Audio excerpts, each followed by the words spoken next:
Сау саламатсыздар ма қымбаттыларым? Бүгін дүйсенбі, жаңа жұма, жақсылығын молымен әкелсін.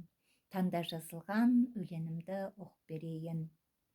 Адал ас жолы нашар адамзаттың, көзіңе көрінбейтін тылсым жақтың, құдірет күші менен жарататын, адам боп осы өмірге аяқ бастың.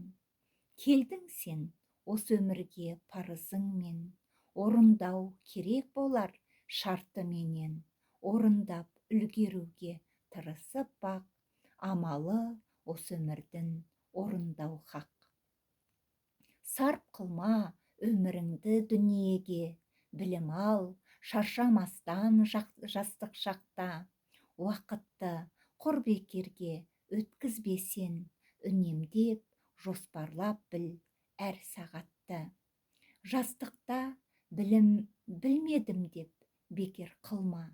Денсаулық сақтауыңа күшті жұмса, адалас ішіп жүрсен әр қашанда, дәретпен таза жүрсен әр уақытта, бағыңда байланар хақ осы уақытқа.